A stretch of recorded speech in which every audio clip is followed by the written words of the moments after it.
Welcome to Green Tea House. I'm Casey, and today I'm going to teach you how to make a chai latte. You can drink your chai any way you like. You can drink it black without any sweetener or milk.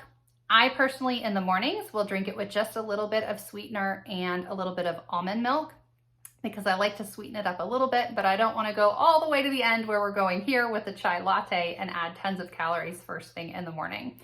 But it is a nice treat, so I want to teach you how to make it.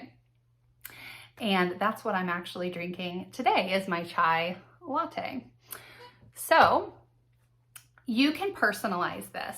The recipe is going to call for whole milk and sugar. That's where you're going to get the most flavor. That's where you're going to get the most frothiness from your milk. If you care about the froth, you want to use whole milk.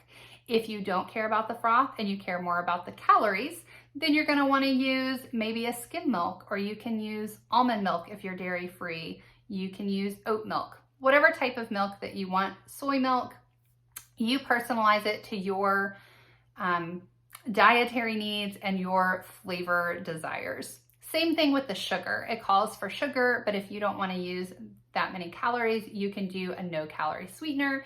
You can use honey, which would be a more natural way to sweeten it, agave, monk fruit, whatever you want. Just keep in mind, whatever you do to change it is going to change the taste. So play around with it a little bit and figure out what works for you with the flavor, but still not have quite as many calories if you're concerned about that.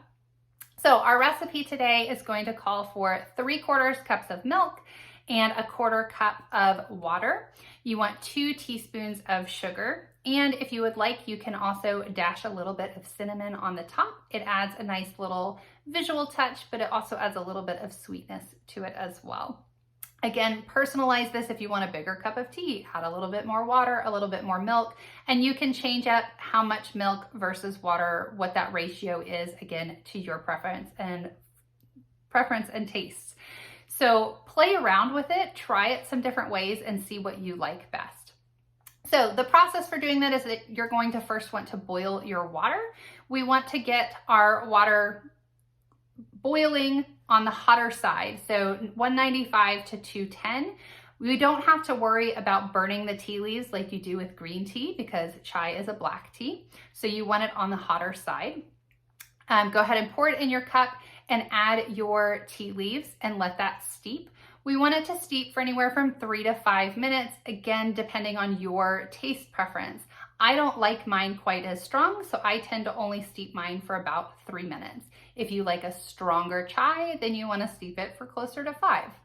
While that's steeping, you can warm up your milk. You can either do that on the stove. If you have a kettle that has, like an electric kettle that has a temperature regulator, you can do it in there, but you do not want to boil your milk.